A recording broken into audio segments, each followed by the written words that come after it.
Junior NTR కి ఓ ప్రమాదం తప్పింది. తొక్కిసలాటలో ఒక్కసారిగా అభిమానులంతా కూడా కింద పడిపోయారు.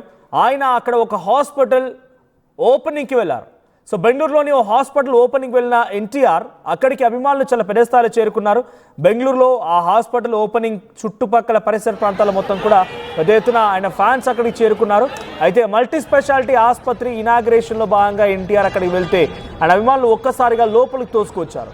లోపలికి తోసుకొచ్చిన క్రమంలో అక్కడున్న ఎస్కలేటర్ పై పడిపోయారు. ఎస్కలేటర్ పూర్తిగా కుప్పకూలిపోయింది. సో ఎస్కలేటర్ సైడ్ వాల్స్ ఉంటాయి చూసారా, ఆ వాల్స్ మొత్తం కూడా కుప్పకూలిపోయాయి. సో అక్కడే పక్కన ఆ సర్కిల్లో మీరు చూస్తున్నారు, ఎన్టీఆర్ అక్కడే ఉన్నారు. సో ఎన్టీఆర్ అక్కడ ఘటన జరగడంతో వెంటనే పోలీసులు హుటాహుటిన అక్కడి నుంచి ఆయన్ని తరలించే ప్రయత్నం చేశారు. సో అన్ఎక్స్పెక్టెడ్ థింగ్, ఇంతటి స్థాయిలో క్రౌడ్ వస్తుందని ఎవరు భావించలేరు.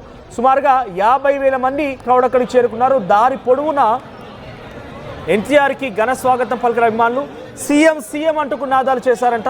సో ఆ నినాదాలకు సంబంధించి ఆ తర్వాత అక్కడ లోపలికి వెళ్ళిపోయి వారంతా కూడా ఎన్టీఆర్ని కలవడానికి, ఎన్టీఆర్కి షేక్ హ్యాండ్ ఇవ్వడానికి, ఎన్టీఆర్తో సెల్ఫీ దివ్వడానికి వెళ్తూ ఉన్న క్రమంలో ఒక్కసారి ఇక్కడ తొక్కిసలాట జరిగింది. తొక్కిసలాట్లో ఎస్కలేటర్ అప్పుడే కొత్తగా ఏర్పాటు చేసిన ఆసుపత్రి అది. ఆ ఆసుపత్రిలో ఎస్కలేటర్ ఇప్పుడు కుప్పకూలిపోయింది.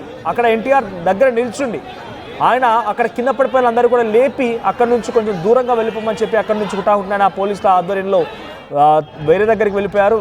ఆయన అక్కడ నుంచి